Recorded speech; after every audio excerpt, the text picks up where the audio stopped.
আমাদের ইমানের আলো বাংলাদেশ চ্যানেলটি ভালো লাগলে সাবস্ক্রাইব করুন। আরে দুনিয়ার মুসলমান, মোল্লা মুন্সি বয়ান করে সুদের ব্যবসা ছাড়ো না, ঘুষের ব্যবসা ছাড়ো না রে বাবা। দুনিয়ার রোগের ডাক্তার আছে, সুদের ব্যবসা এমন একটা রোগ, সুদ খাইতে খাইতে যদি মারা যাও, কবরে চলে যাও, আল্লাহর কসম এই রোগের ডাক্তার খুঁজে পাওয়া যাবে না। কারণ খবরটা এত ভয়ঙ্কর হবে। খবর কেমন ভয়ঙ্কর হবে! গুনাহগারের কবরের মধ্যে জাহান্নাম থেকে একটা অংশ আইনা জাহান্নামের আগুন জ্বালায় দাও। গুনাহগার গুলো চিন্তা করবে, দয়ার বালি, আমার জীবনে আমি অনেক ভুল করে ফেলেছি রে আল্লাহ। আয় আল্লাহ, আমার জীবনে আমি গুনাহ করে ফেলেছি, ভুল করে ফেলেছি রে আল্লাহ। আরেকবার দুনিয়ার মধ্যে পাঠা। আল্লাহ ডাক দিয়া বলবে, রে নিমুখ হারাম, ও জিব্রাইল যা, আমার বান্দা দুনিয়ার মধ্যে আমি আল্লাহর ইবাদত মানে নাই, গোলামি মানে নাই। জিব্রাইল যাও, একজন ফেরেশতা পাঠায়া দাও, এমন একটা ফেরেশতা পাঠাইবা যেই ফেরেশতা কবরের মধ্যে ঢোকার পরে এমন একজন গজবের ফেরেশতা আল্লাহ দিবেন, যেই ফেরেশতা চোখেও দেখে না, কানে শুনে না। এ ফেরেশতা গুনাহগারের কবরের মধ্যে শাস্তি দিতে শুরু করবে। বলে একদিন আর দুদিন নয়, একটানা 40,000 বছর কবরের মধ্যে শাস্তি দিতে আরম্ভ করবে। সহ্য করা সম্ভব? দুনিয়ার একটা মুমের উপরের মধ্যে, ও করিমগঞ্জ তালতলার মুসলমান, ঘরের ভিতরে গিয়া একটা মুমের উপরে হাতটা রাইখা দেই করে মুসলমান। দুনিয়ার এই মুমের আযাব সহ্য করতে নি পারো, আর এই মুমের চাইতে 1000 লক্ষ কোটি গুণ জাহান্নামের আযাব তোমার উপরে জ্বালায়া দাও। কেমন জাহান্নামের আযাব, কেমন কবরের আযাব! বান্দা একদিন আর দুদিন নয়। মুহাদ্দিসিনে কেরাম বলেছেন, লিখেছেন, কিয়ামতের 1 ঘন্টা 1 দিন আগেও যে দুনিয়া থেকে বিদায় নিবে, এই ব্যক্তিটাকেও কবরের মধ্যে 40,000 বছর থাকতে হবে। এভাবে যদি আমার কবরের মধ্যে দিন যায়, মাস যায়, বছর যায়, আর কবরের মধ্যে যদি আযাব দেওয়া হয়, আরে দুনিয়ার মানুষ, এই কবরের আযাব সহ্য করা সম্ভব না। কবরের আযাব সহ্য করা সম্ভব না। আল্লাহ বললেন, রে গোলাম, যদি কবরের আযাব সহ্য করতে না পারো, যদি জাহান্নামের আযাব সহ্য করতে না পারো, তবে রে গোলাম, আমি আল্লাহ এমন একজন রব, আমি আল্লাহ এমন একজন দয়ার মালিক, আমি আল্লাহ এমন একজন দয়ার আল্লাহ। আমি আল্লাহর দিকে আসো, এ গোলাম আসো। ইয়া আইয়ুহাল্লাযীনা আমানু তুবু ইলাল্লাহ, তুবু ইলাল্লাহি তাওবাতান নাসুহা।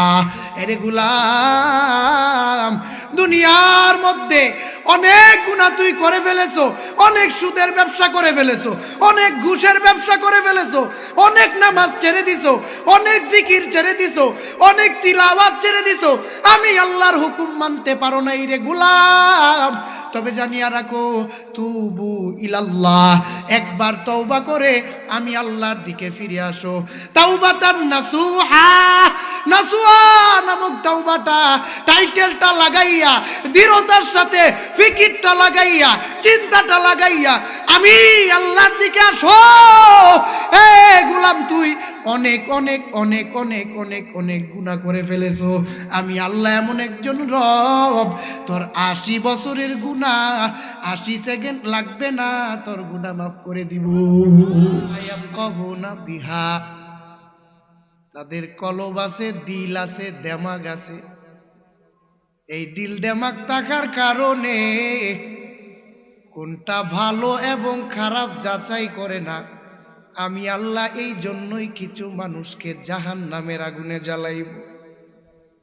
প্রথম নাম্বার কারণ, দিল আছে, দেমাগ আছে, কিন্তু মানুষ চিন্তা করে না, এই জন্য জাহান্নামের আগুনে আল্লাহ জ্বালাইবেন। দ্বিতীয় নাম্বার কারণ, ওয়ালাহুম আ'য়ুনুল্লাহ ইউবসিরুনা বিহা,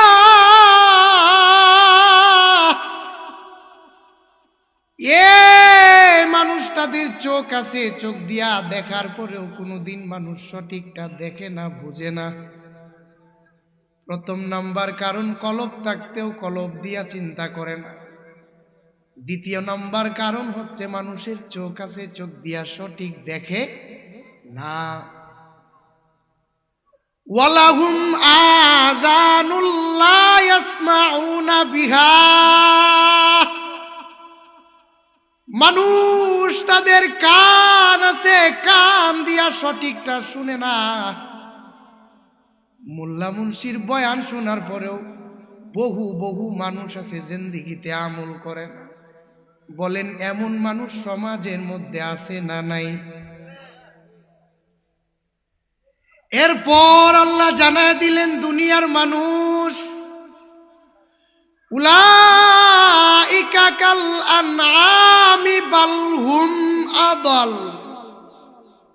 উলাইকা কাল আনআমি বাল হুম আদাল।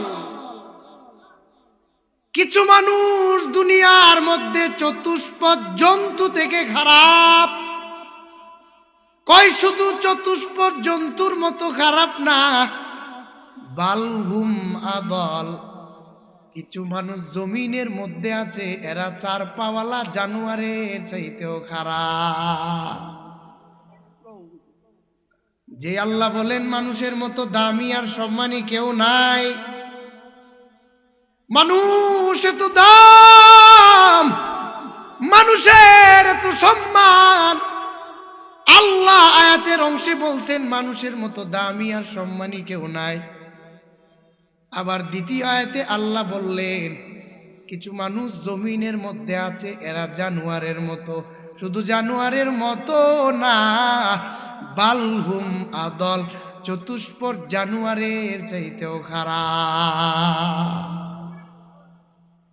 এখন আমরা সেই মানুষের মধ্যে আসি অথবা না আসি, এটাও তো বোঝার দরকার আছে। ইকুটা কমান, ইকু হয়ে গেছে, ইকু একটু কমান, কথা বাইরেই কেড়ে। আল্লাহ প্রথম জানায় দিলেন, লাহুম কুলুবুল লা ইয়াফকাহুনা বিহা। এই বিষয়টা আসেন আমরা একটু গবেষণা করি। আল্লাহ যে ভিতরে দেমাগ দিছে, দিল দিছে, এরপরেও মানুষ চিন্তা করে না। এই চিন্তা না করার কারণে আল্লাহ অধিকাংশ মানুষকে জাহান্নামে জ্বালাবেন। কয় মানুষ কিসের চিন্তা করে না? কথার কথা, জাউতলার বাজারের মধ্যে এমন একটা দোকান আছে, যেই দোকানের খাবার খাওয়ার পরেও, খাবার খাওয়া মাত্রই মানুষ মারা যায়। বলেন এই দোকানের মধ্যে মানুষ ঢুকবে নি? কথা কয় না, ঢুকবে। কারণ মানুষ জানতেছেন খাবার খাওয়ার পর দুনিয়ার মধ্যে আমি বেঁচে থাকতে পারবো না। কলব দিয়ে চিন্তার পরে মানুষ এই খাবার জীবনেও খাবে না। মানুষ দুনিয়ার মধ্যে এই যে চিন্তা আর ফিকির লাগাইছেন, খাবার খাওয়ার পর মারা যাওয়ার পরে এই খাবার মানুষের মুখের ভিতরে ঢোকাবে না। আল্লাহ পাক শুকুরের গোশত হারাম করছেন, কেউ শুকর জীবনেও খায় না, কারণ বুঝে শুকরের গোশত ভালো লাগে না। কুত্তা আল্লাহ হারাম ঘোষণা করেছেন, কেউ কুকুরের গোশত জীবনেও খায় না। এখন আল্লাহ দুনিয়ার মধ্যে সুদ খাওয়াও আল্লাহ হারাম ঘোষণা করেছেন। এখন আমাদের সমাজে সুদখোর আছে না নাই? হালকাই আরেকটু একটু হালকা হালকা হালকা হালকা।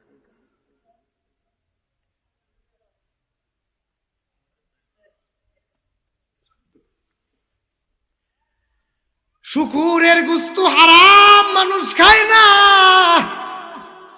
কিন্তু সুদ খাওয়া হারাম। কিন্তু সুদের ব্যবসায়ী দুনিয়ার মধ্যে অভাব নাই, কারণ আল্লাহ এক আয়াতে বলেছেন ওয়া আহাল্লাল্লাহুল বাইআ ওয়া হাররামার রিবা। আমি আল্লাহ সুদকে হারাম করলাম এবং ব্যবসাকে আমি আল্লাহ হালাল ঘোষণা করলাম। অথচ সুদের ব্যবসায়ী দুনিয়ার মধ্যে অভাব নাই, সুদখোরের দুনিয়ার মধ্যে অভাব নাই, অভাব নাই, অভাব নাই। সুদের ব্যবসা দুনিয়ার মধ্যে মানুষ খাইতেছে, চলতেছে, পড়তেছে। অথচ আল্লাহ কুত্তার গোশত যেমন হারাম করছে, মানুষ ডাস্টবিন থেকে গু খায় না, গু খাবেও না। গু খাওয়াটা যেমন হারাম, সুদের ব্যবসায়ের চাইতেও বেশি হারাম। আরো কত কঠিন! সুদখোরের কোনো মসজিদ নাই, সুদখোরের কোনো মাদ্রাসা নাই, সুদখোরের কোনো দান নাই, সুদখোরের কোনো হজ নাই, সুদখোরের কোনো ইবাদত জমিনের মধ্যে নাই। আল্লাহর কসম, সুদের ব্যবসা জমিনের মধ্যে চালু করে যারা যাইবে, হাজার হাজার বার হাজার হাজার টাকা যদি জমিনের মধ্যে দান করে, এই টাকাটা যদি সুদের হয়, আল্লাহর কসম একটা টাকা আল্লাহর দরবারে কবুল হবে। এখন সুদের ব্যবসা ছাড়ার দরকার আছে না নাই? এরপরে আল্লাহ জানায় দিলেন, ও নবী, দুনিয়ার উম্মতকে জানায় দেন, কেউ যদি মোল্লা মুন্সির বয়ান শোনার পরে সুদের ব্যবসা জমিনের মধ্যে না চারে, গো নবী জানায় দেন, তারা যেন দুনিয়ার মধ্যে আপনি নবী এবং আমি আল্লাহর বিরুদ্ধে যুদ্ধের ঘোষণা তারা প্রস্তুতি গ্রহণ করে। এখন আল্লাহ আল্লাহ নবীর বিরুদ্ধে যুদ্ধ করবে এমন কেউ জমিনের মধ্যে আসেনি? আছেন? ওই এখন সুদখোর জমিনে আসেন। তাইলে যদি যুদ্ধ করার ক্ষমতা না থাকে, সুদ খাওয়া যাবে? যুদ্ধ করা যাবে? যুদ্ধও করা যাবে না, সুদের ব্যবসাও ছাড়বে না। মুসলমান কোন লাইনে যাবে, কোন পথে যাবে, সে নিজেও চিন্তা করতে পারে না। সুদকে আল্লাহ কেন হারাম ঘোষণা করলেন? কারণ যে সুদের ব্যবসা করে, এই বছর যদি 10 লাখ টাকা সুদে লাগায়, আগামী বছরে 10 লাখ টাকা 15 লাখ টাকা হয়। সুদের ব্যবসার মধ্যে যদিও সুদের লাভ না পায়, আসলের মধ্যে কোনো লস, আসলটা হইলেও দেওয়া লাগবে। যেই ব্যবসার মধ্যে ডালাও ভাবে কোনো ক্ষতি নাই, শুধু লাভ আর লাভ। আল্লাহ বললেন, নবী দুনিয়ার উম্মতকে জানায় দেন, আপনার যে উম্মতগুলা এমন ব্যবসায়ী হবে যেই ব্যবসার মধ্যে কোনো লাভ, শুধু লাভ আর লাভ, লাভ আর লাভ, লস নাই। নবী গো, আপনি জানায় দেন, আমি আল্লাহ সেই ব্যবসারে দুনিয়ার মধ্যে হারাম ঘোষণা করলাম। সুদের ব্যবসারে আমি আল্লাহ হারাম ঘোষণা করলাম।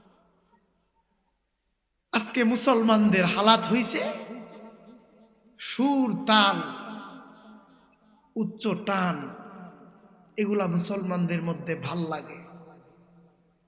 নবীর শান মান গায়া মুসলমানরে কান্না করাইলে ভাল লাগে, কিন্তু সুদের ব্যবসায়ীর বিরুদ্ধে ওয়াজ করলে মুসলমানরে ধরে, এটা ভাল লাগে না।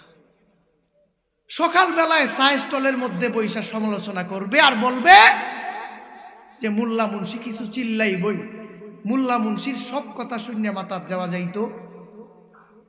আসেনি এমন মানুষ আমরা সমাজে?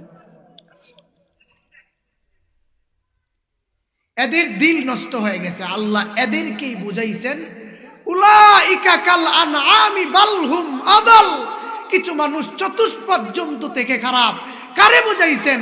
যাদের কলব আছে, দিল আছে, দিমাগ আছে, চোখ আছে, কান আছে, কান থাকা সত্ত্বেও সঠিকটা শুনে না, চোখ থাকা সত্ত্বেও সঠিকটা দেখে না, কলবটা থাকা সত্ত্বেও দুনিয়ার মধ্যে সঠিকটা যায় না, সঠিকটা বুঝে না, সঠিক পথে চলে না, সঠিক লাইন ধরে না, এমন মানুষ সমাজে আছে না নাই? এদের জন্যই আল্লাহ বুঝাইছে। এই অংশে আল্লাহ এটাই বুঝাইছেন যে যাদের দিল দিমাগ থাকা সত্ত্বেও তারা সঠিকটা ধরবে না, সঠিক কথা বলবে না, সঠিক পথে চলবে না, এদের জন্য আমি আল্লাহ জাহান্নাম বানাইলাম। আর এই জাহান্নামে তারা চিরকাল থাকবে। এদের জন্যই জাহান্নাম বানাইলাম।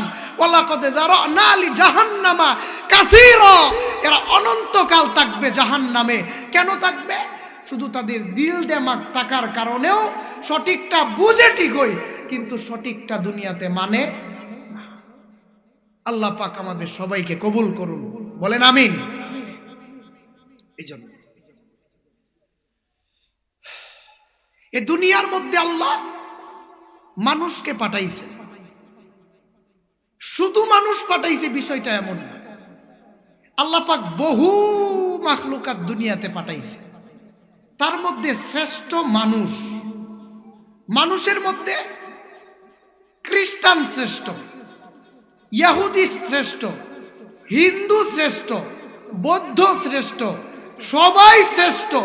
শ্রেষ্ঠর মধ্যে আরো শ্রেষ্ঠ হচ্ছে মুসলমান। সুবহানাল্লাহর আওয়াজটা একটু জোরে হয় না?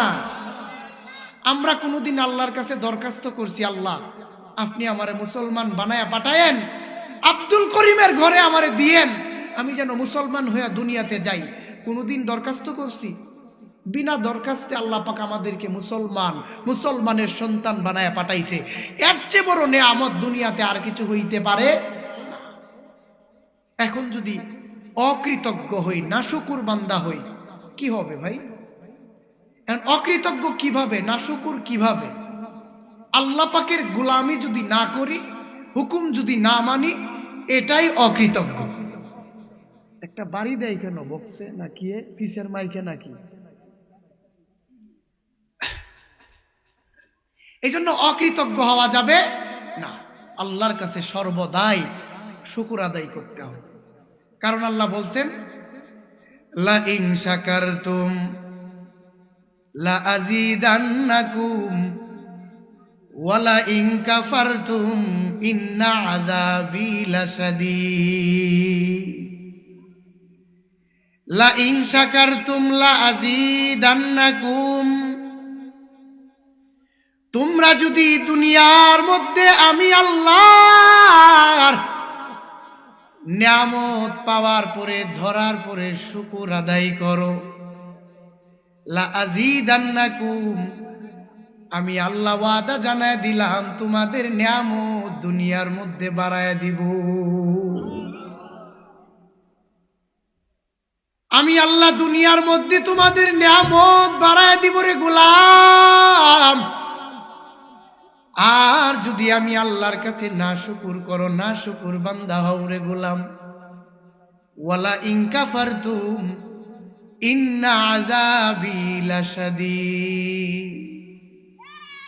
আমি আল্লাহর নিয়ামত যদি দুনিয়ার মধ্যে আদায় না করো রে গোলাম, নিয়ামত পাওয়ার পরে যদি না শুকর করো, ওয়ালা ইন কাফারতুম ইন্না আযাবি লাশাদীদ, নিশ্চয় আমি আল্লাহ তোমাদের জন্য এমন আযাব রাখছি, এমন আযাব তোমাদের মধ্যে দিব যা বান্দা তুমি জীবনেও কল্পনা করতে পারো না। এজন্য সুখে দুঃখে নিয়ামতের শুকরিয়া আদায় করব একজনের, তিনি কে? নিয়ামত এমন একটা জিনিস, ও দুনিয়ার গোলাম জানো, আল্লাহ দুনিয়ার মধ্যে তোমারে কেমন নিয়ামত দান করেছেন রে গোলাম, যা তুমি জীবনেও ভাবো নাই, কল্পনাও করতে পারো নাই। এ গোলাম একবার তাকায় দেখ, তোমার আমার হাত যে জমিনের মধ্যে আল্লাহ দিলেন, এই হাতটা কত বড় নিয়ামত। এই যে দুইটা পা দিলেন, দুইটা পা কত বড় নিয়ামত, কোনদিন চিন্তা করেছেন? এই চোখ আল্লাহ দিয়েছেন, কান আল্লাহ দিয়েছেন রে গোলাম, একদিনও কি তুমি চিন্তা লাগাইছো? একদিনও কি ফিকির করেছো আল্লাহ কত নিয়ামত এই জমিনের মধ্যে তোমারে দিছে? এ দুনিয়ার মানুষ, এ তালতলা করিমগঞ্জের মুসলমান, আমাদের সমাজে এমন মানুষ আছে দেখবেন, তিন রাস্তার মোড়ে দাঁড়ায় দাঁড়ায় ভিক্ষা করে আর বলে, ও ভাই আমার দুইটা হাত নাই, আমি দুনিয়ার মধ্যে হাত দিয়া জীবনেও কিছু করতে পারি। ও দুনিয়ার ভাই, ও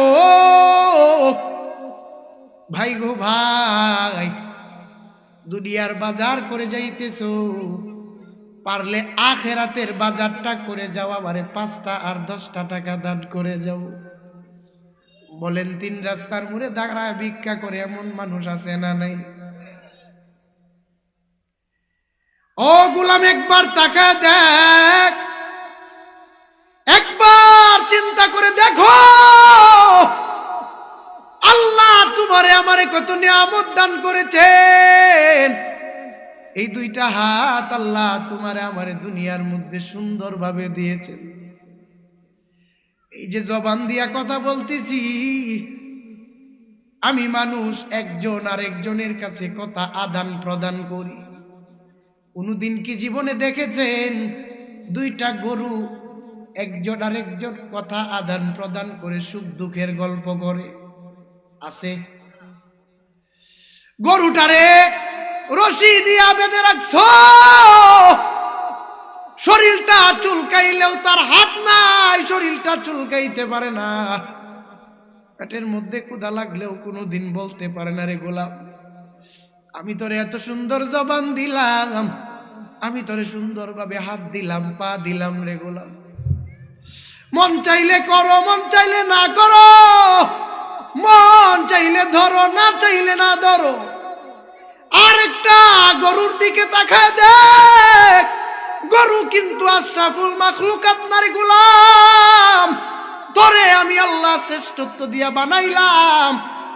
এই গরুটা তোর গোলামি করবে, গরুর গোলামি তোরে করার জন্য পাঠাই।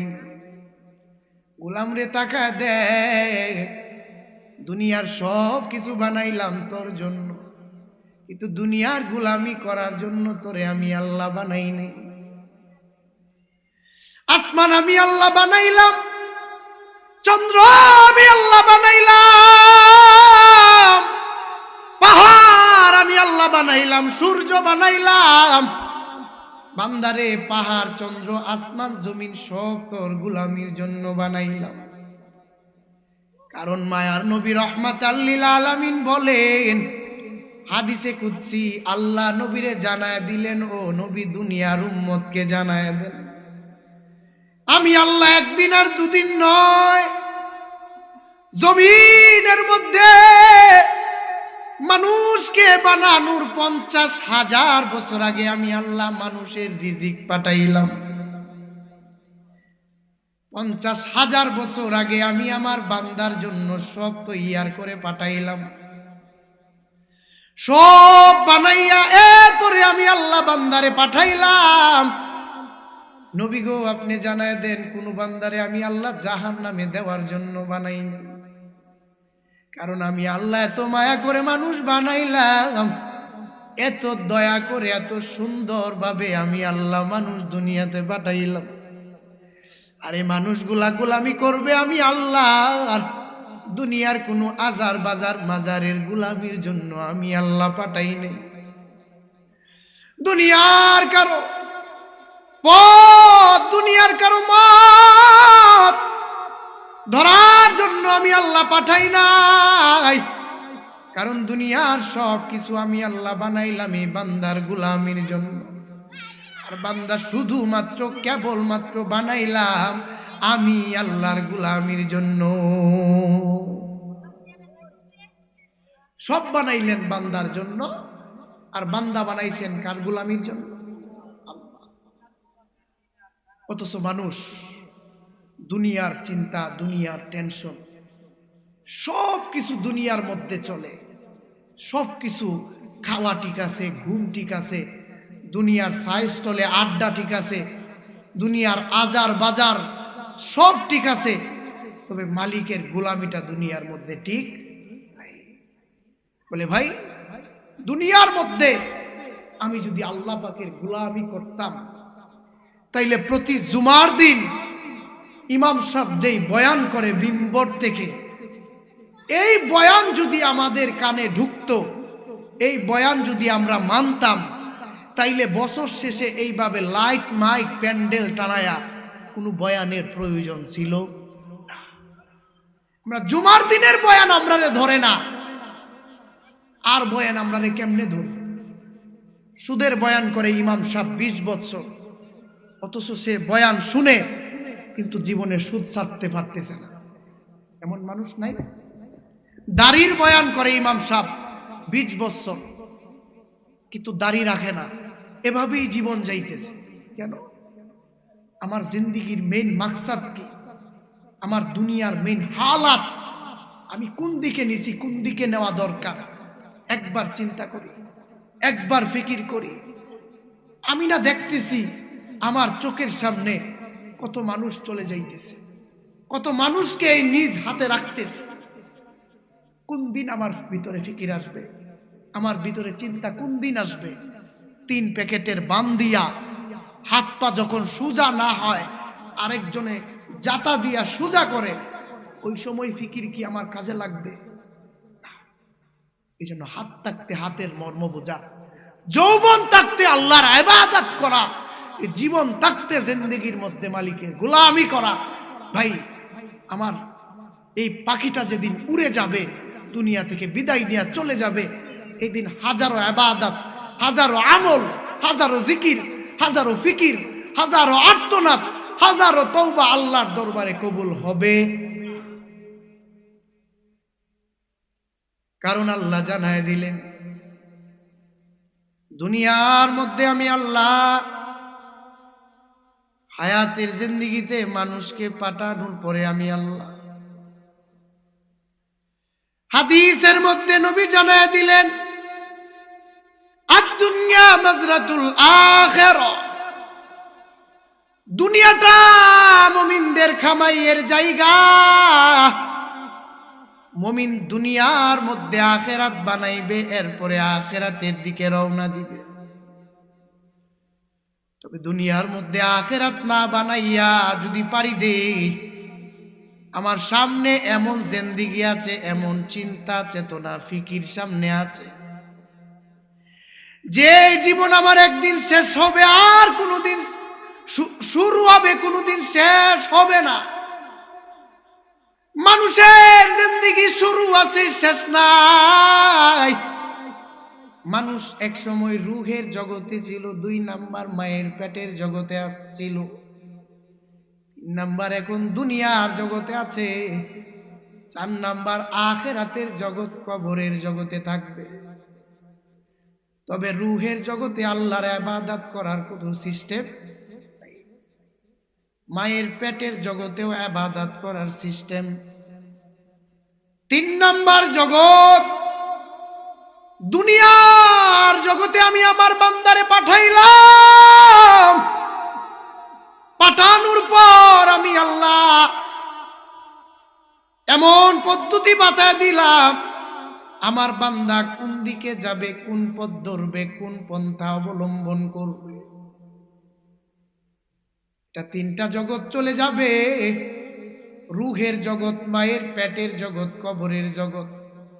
3 নাম্বার জগৎ, একটা হচ্ছে দুনিয়ার জগৎ, মানুষ দুনিয়ার মধ্যে তারা আমল বানাইবে।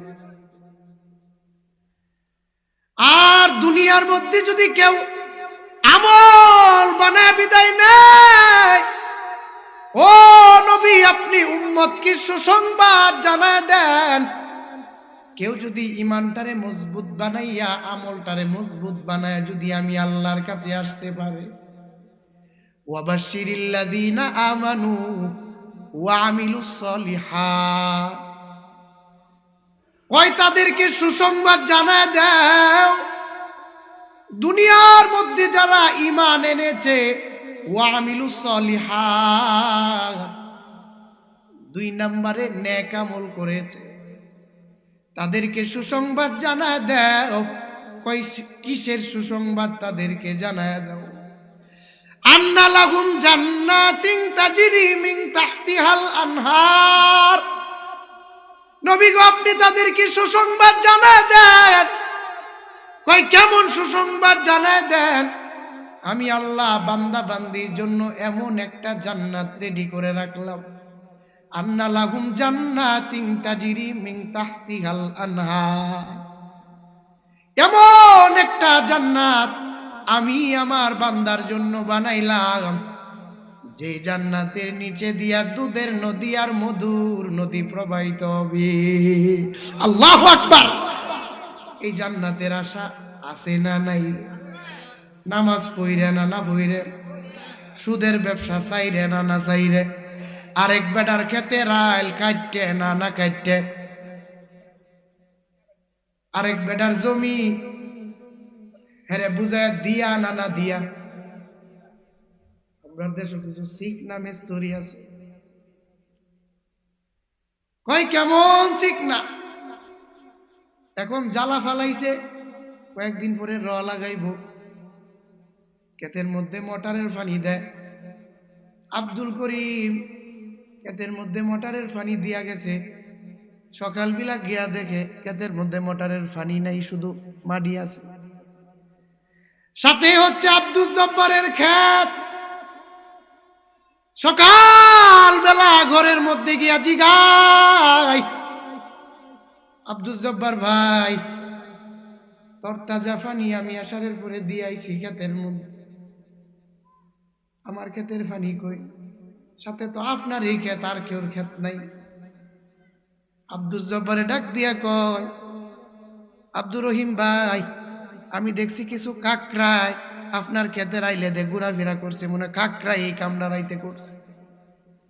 কাকড়া আর কাকড়া না, নিজে মেন কাকড়া হয়ে আনি নিজে আসে না নাই? মুসলমান দুনিয়ার মধ্যে পরের হকটা যেমন ভাল লাগে, এমন ভাবে আল্লাহর ইবাদতটা ভালো লাগে না। পরেরটা পাইলেই খাইতে চায়, এমন বেহায়া মুসলমান হইছে।